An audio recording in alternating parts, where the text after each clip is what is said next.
Vous avez remarqué peut-être quelque chose dans cette lecture.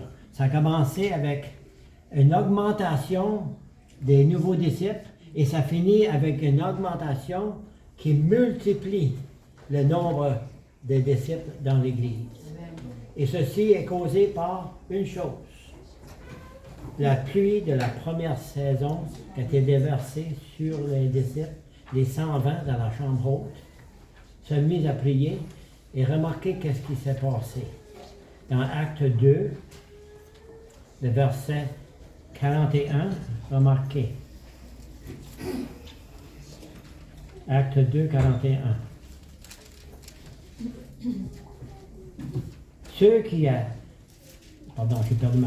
acceptèrent sa parole furent baptisés. En ce jour-là, le nombre des disciples s'augmenta d'environ combien? 3000. Regardez au chapitre 4 maintenant. Chapitre 4, verset 4. Cependant, beaucoup de ceux qui avaient entendu la parole crurent, et le nombre des hommes s'éleva à environ 5000. Ça dit le nombre des hommes. Ça ne parle pas des femmes et des enfants. Hein? Ça veut dire qu'ils sont rendus au plus que 10 000. Hein? Au moins, peut-être 15 000. Mais savez-vous qu'arrivé à la fin du premier siècle, combien de membres pensez-vous qu'il y avait dans l'Église au début, avec la pluie de la première saison?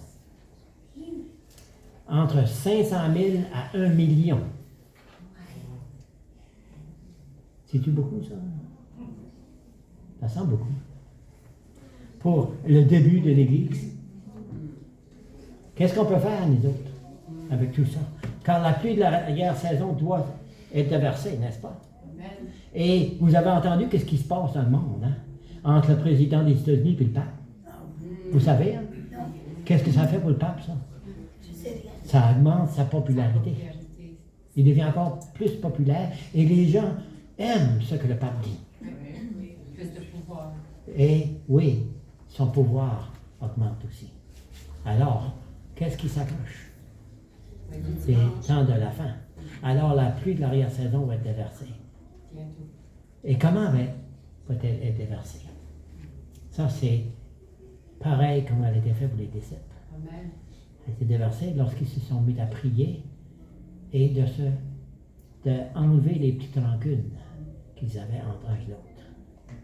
Donc, le nombre de disciples augmente. Et les disciples, dans chapitre 6, doivent faire quelque chose parce qu'il y avait tellement de monde, puis eux devaient continuer à prier, que l'Esprit continue à travailler dans l'Église, et ils s'occupaient des tables. Ils nourrissaient les veuves. Donc, il fallait faire quelque chose. Donc, est-ce que les choses ont changé parce que ce qui était en jeu était inestimable? Regardez dans le livre de Luc, pardon. Luc a écrit un livre aussi, hein, n'est-ce pas? Il a écrit Actes des Apôtres, puis il a écrit un évangile. Alors nous allons aller voir qu'est-ce qu'il dit dans l'évangile de Luc, chapitre 9. À propos de Jésus. Pas 9, pardon, c'est 19. Luc 19, verset 10.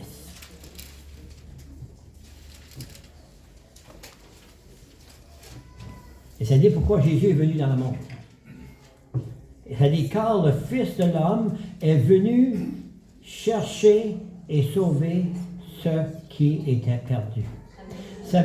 Avez-vous remarqué que Jésus devait chercher lui aussi? C'était pas facile pour lui. Il devait aller chercher ceux qui devaient être sauvés. Donc, c'est la même chose pour nous. Hein? On doit les chercher. C'est pas facile de trouver quelqu'un qui a besoin d'être sauvé. Hein?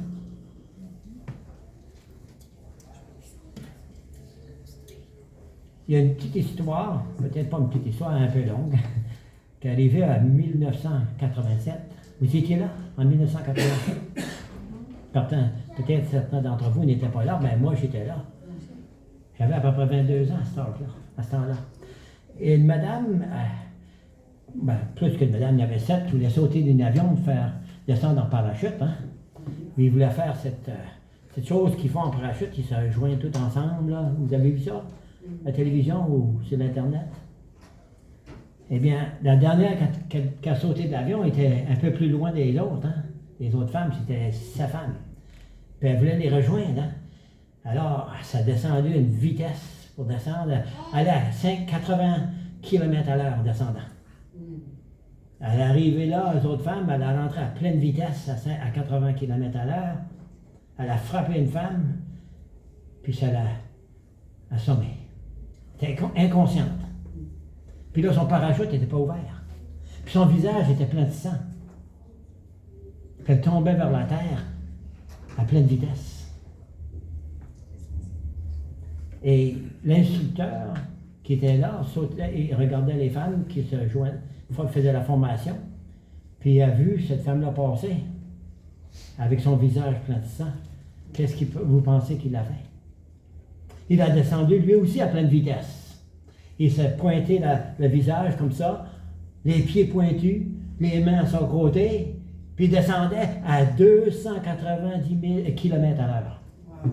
Pleine vitesse, au plus vite qu'il pouvait faire, parce qu'elle était beaucoup plus loin en bas, pour l'atteindre avant qu'elle frappe la terre. C'est quelque chose, hein? Alors, il descendit à pleine vitesse, finalement, il l'attend, et il doit faire un petit tournage comme ça, juste assez pour s'approcher d'elle, pas trop vite, puis pas trop fort, et d'atteindre la corde de son parachute. Il a tiré la corde et s'est éloigné pour le parachute s'ouvre. Et savez-vous comment près qu'elle était de la terre? 12 secondes qu'il lui restait avant de frapper la terre. Est-ce que c'était un enjeu inestimable? Pensez-y maintenant. Si vous êtes l'instructeur qui descend là et vous cherchez à attraper quelqu'un qui descend sans parachute, qu'est-ce que vous faites? Vous descendez à pleine vitesse avec une prière, je vous garantis. Hein? Pensez-y maintenant. Si ce serait un membre de famille, un enfant, est-ce que vous feriez beaucoup d'efforts pour le sauver? Bien sûr. Un ami même. Eh bien, pensez-y un peu. Qu'est-ce que Jésus pense de ceux qui ne sont pas sauvés? Ceux qui descendent vers la mort. Son désir est que chacun et chacune de nous entre en sincère relation avec lui, afin qu'il puisse nous donner ce que nous avons besoin, toutes les bénédictions qu'il est prêt à déverser sur nous, pour nous aider à trouver ceux qu'il veut sauver partout dans le monde.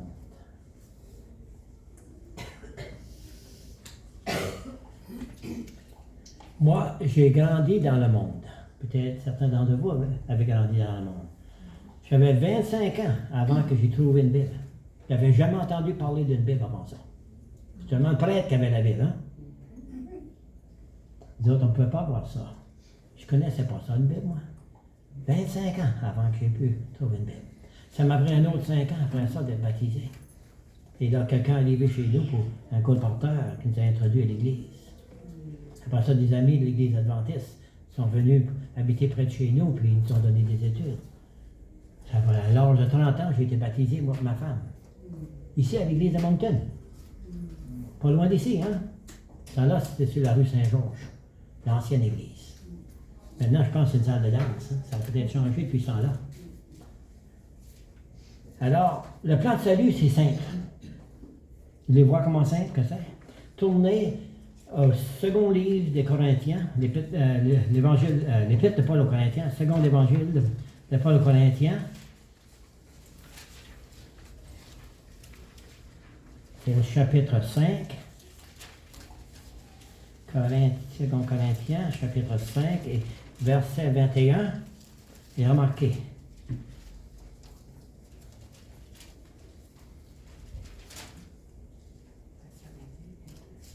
Celui qui n'a point connu le péché, il a fait péché pour nous, afin que nous devenions en lui la justice de Dieu.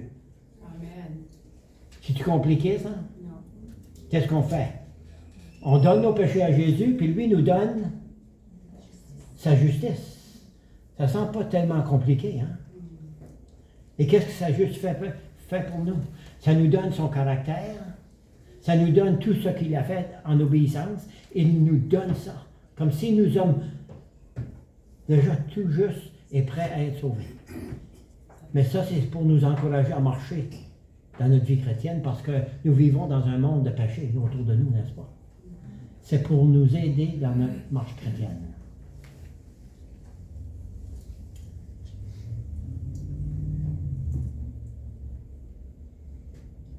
Dans le livre Vers Jésus, ça dit ceci, page 77. Nous avons été sauvés d'une mort certaine par Christ. Il nous a donné un cœur nouveau. Il nous a donné sa justice. Il augmente notre courage. Il augmente notre foi. Réalisons-nous ses bénédictions. Et ensuite, ça continue la même page. Il dit, l'amour pour Christ sera manifesté par un désir de le servir afin de bénir et d'élever l'humanité. Ça continue. Ceci nous mènera à un plus grand amour, une plus grande tendresse et sympathie envers la créature et la création que Dieu a créée. Alors, un autre, je ne pense pas que vous avez ce livre-là en français, c'est Dans les lieux célestes. Que vous avez ce livre en français? Oui, Dans les lieux célestes. Page 67 encore. Comme ceci, c'est à propos de la prière. Remarquez qu'est-ce que Dieu fait pour nous lorsqu'on prie. Comme nous approchons de Dieu par les vertus des mérites de Christ, nous sommes couverts de son vêtement sacerdotal. Il nous couvre de son vêtement sacerdotal. Ça ne finit pas là. Ça continue. Ça dit, Jésus vient tout près de notre côté. Il nous encercle de son bras. Et avec son autre bras, il saisit le trône de Dieu. Vous avez fait ça dans votre prière, n'est-ce pas? Vous remarquez ça? Vous connaissez ça? Au moins, je pense. Qu'on comprend que Jésus saisit le trône céleste qui était un trône de grâce pour nous. Un trône de miséricorde pour nous. Donc l'enjeu est inestimable. Est-ce qu'il y a quelque chose que Dieu ne peut pas faire? Il semble qu'il y a une chose qu'il ne peut pas faire.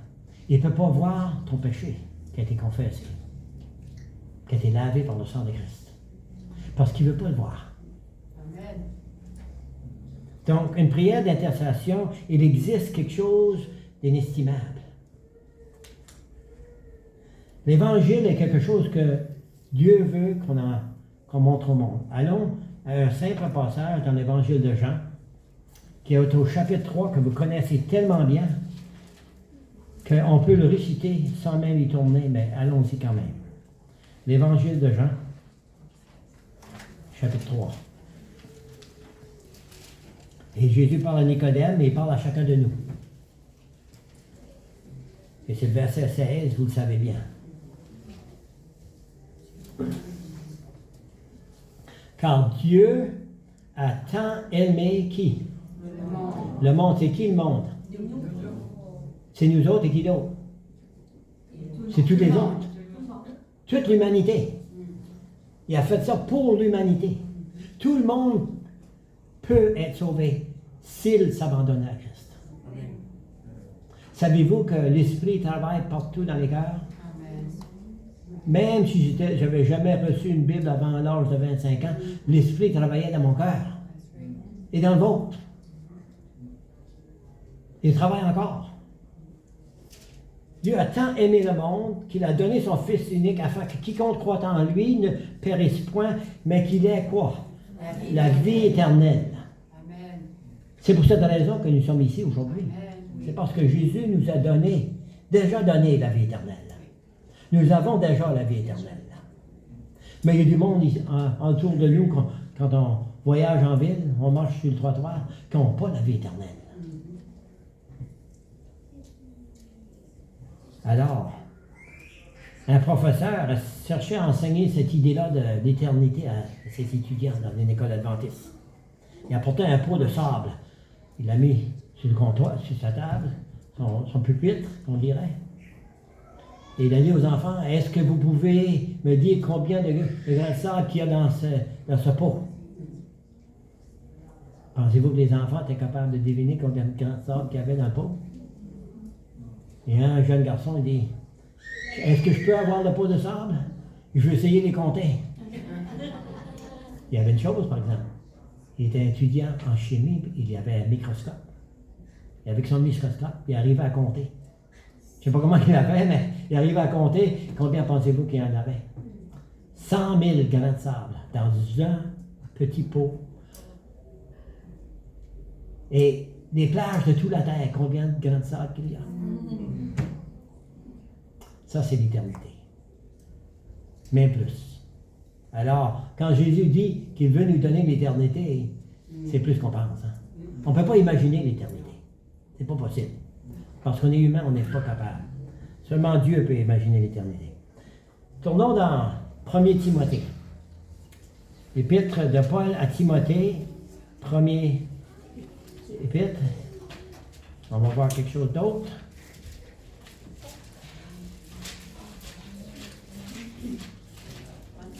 Chapitre 2, verset 1.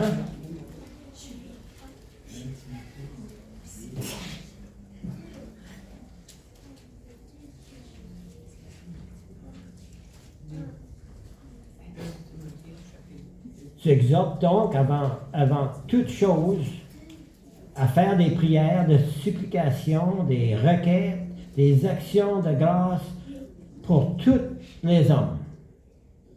Ah, ça, c'est beaucoup, hein? Ben, on peut prier pour le monde en général, c'est ça que ça veut dire, je pense. Mais pour tout le monde qu'on connaît, au moins. Qu'est-ce qu'il dit? Je vous exhorte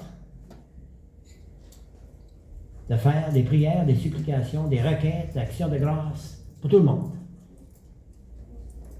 Est-ce qu'on cherche à se fortifier pour être plus efficace dans nos témoignages?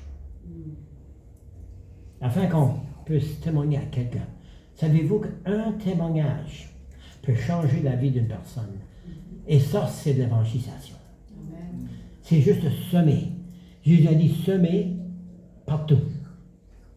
Semer, c'est de l'évangélisation. Ça ne prend pas que vous faites une étude de la Bible ou des grandes conférences d'évangélisation. Semez, comme Jésus l'a fait. Et vous pouvez avoir des résultats. Je ne vous demande pas de faire de grandes choses, hein? Juste mettre une petite semence. Avec nos prières, qu'est-ce qu'on peut faire? Est-ce que nos prières sont faibles? Savez-vous qu'ils ont fait des études dans l'Église adventiste à propos des prières? Ils ont trouvé que les pasteurs prient à peu près 7 minutes par jour. Et les membres d'Église, les savoirs, 3 minutes par jour. Ça, c'est en général. Ça ne veut pas dire que c'est vous. C'est en général. 3 minutes, puis les pasteurs, 7 minutes. Demandez-moi pas. Maintenant, l'Église, on est satisfait avec l'Église? Est-ce qu'on est satisfait comme elle est? Si quelqu'un rentre nouveau, on sera peut-être satisfait. Puis là, on peut les enseigner ce qu'on s'enseigne à nous-mêmes dans l'Église. L'apôtre Paul a écrit aussi aux Philippiens. Alors, allons voir. Qu'est-ce qu'il dit au chapitre 1.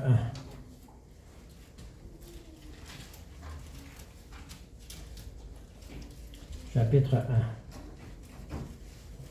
Et versets 9 à 11. Il dit bien des choses ici. Verset 9 au verset 11. C'est tout. Chapitre 1. Philippiens. Et ce que je demande dans mes prières, ça c'est Paul qui prie ici, il nous donne un exemple. Hein?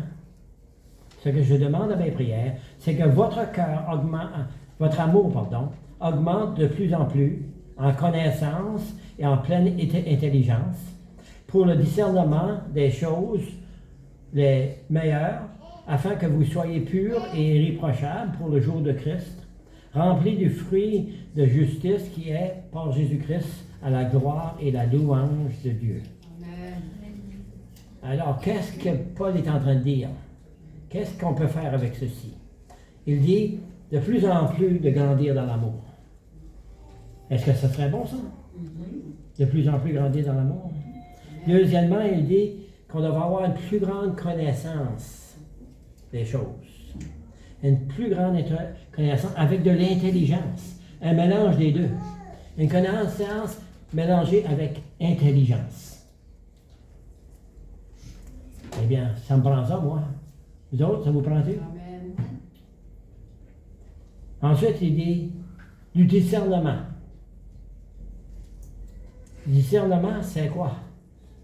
C'est de discerner entre les biens et le mal, de discerner entre ce qui est juste et injuste, de discerner ce qui est erreur et vérité, de discerner, de faire des bons choix dans la vie. Et finalement, il dit d'avoir le fruit de la justice. C'est quoi le fruit de la justice?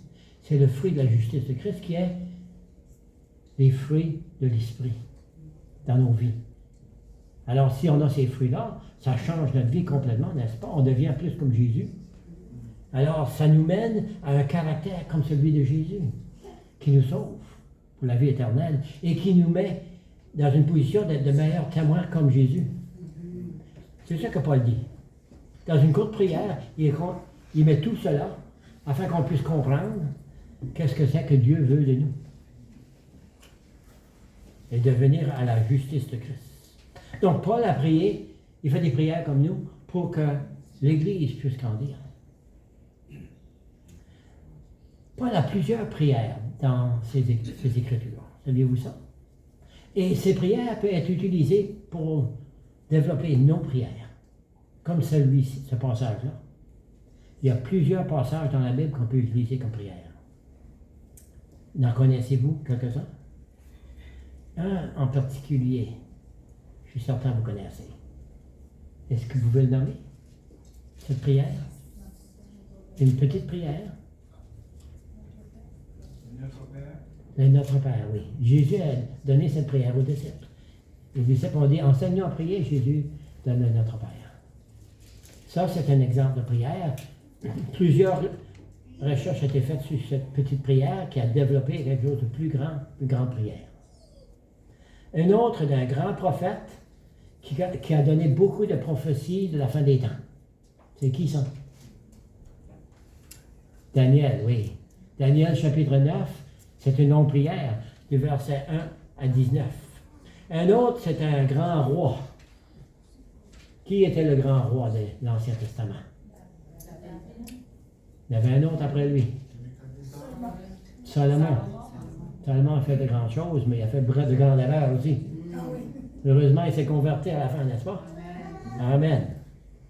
Alors, la prière de Salomon, lorsqu'il a dédié le temple, c'est chapitre 8, le premier roi. Et c'est de versets 22 à 61. Ça, c'est la prière de Salomon. Maintenant, nous pouvons aller à un autre. Dans les psaumes, c'est qui là? Les psaumes qu'on trouve? Le roi David, n'est-ce pas?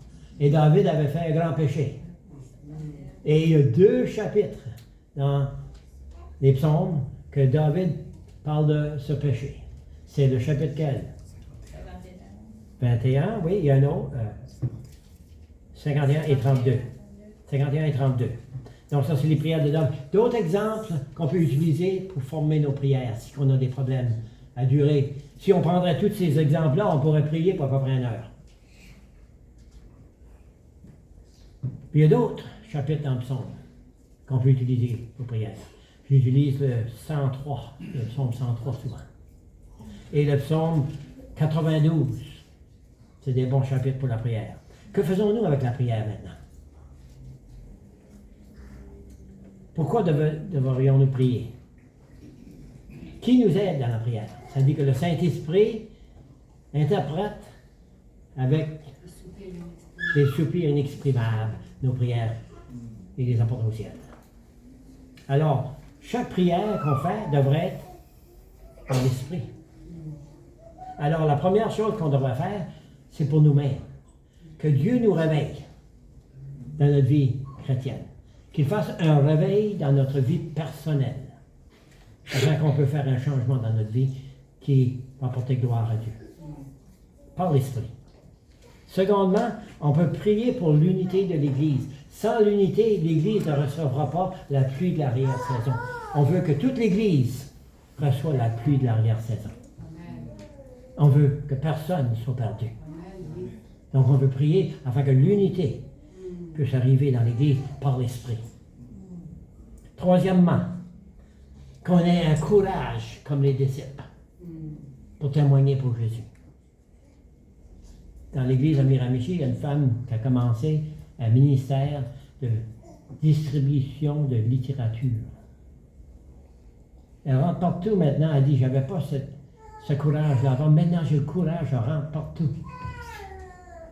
Elle a distribué des caisses de livres dans les territoires pour les indigènes. À Fredericton, Miramichi, dans une journée, 3 places pour les indigènes qu'elle a fait. Dieu donne courage lorsqu'on a besoin. Maintenant, on a la foi. Qu'est-ce qu'on fait avec ça? Qu'est-ce qui vient avec la foi? Les œuvres. La foi et les œuvres. Dieu nous a donné la foi. Maintenant, qu'est-ce qu'on fait avec les œuvres? On prie que le Saint-Esprit nous donne le courage pour faire des œuvres pour le Seigneur. Par l'Esprit. On a des personnes qu'on connaît. Qu'est-ce qu'on fait avec les personnes qu'on connaît? On prie que le Saint-Esprit touche leur cœur, comme il a touché le nôtre, afin qu'eux aussi puissent être sauvés. Donc, il y a de bonnes raisons pour prier. Et c'est pas compliqué, c'est de prier. Ça ne demande pas grand-chose. Prier seulement et quelque chose va arriver. Est-ce qu'on peut faire ça? Ça, c'est un défi, hein? Je vais arrêter à finir avec la clôture avec un verset qui se trouve dans Hébreux 4. L'Épître de Paul aux Hébreux, chapitre 4. Et je pense que vous connaissez celui-là aussi. C'est tous les versets adventistes, on dirait, dans la Bible. Hein? Tous les versets adventistes partout. 4, verset 16, ça dit. Qu'est-ce que ça dit? Ça dit, approchons-nous donc avec assurance du trône de la grâce, afin d'obtenir miséricorde et trouver grâce pour être secourus dans nos besoins. D'habitude, le trône de Dieu, c'est quoi? Le trône de jugement. Quand Dieu établit ses trônes, c'est un trône de jugement, n'est-ce pas? Mais ici, ce n'est pas un trône de jugement. C'est un trône de miséricorde, un trône de grâce dans nos besoins. Nous avons tous des besoins, n'est-ce pas? Chacun d'entre nous a des besoins. Quel est le plus grand besoin que nous pouvons avoir? C'est la pluie de l'arrière-saison. Afin que l'Église peut travailler pour le Seigneur dans les derniers temps qui s'en viennent. Il faut prier pour ceci, car si on ne le fait pas, on sera comme les vierges qui n'avaient pas assez d'huile pour leur lampe. On ne veut pas être ces vierges-là. On veut être des vierges sages, n'est-ce pas? Alors que le Seigneur nous aide à mettre un effort plus profond pour les pasteurs qui prient que 7 minutes, puis les membres qui prient que 3 minutes. On devrait en faire un peu plus, hein, de prière. Et la vie va changer. Et votre vie va changer. L'Église va changer. On sera prêt pour le retour de Jésus. Que le Seigneur nous bénisse.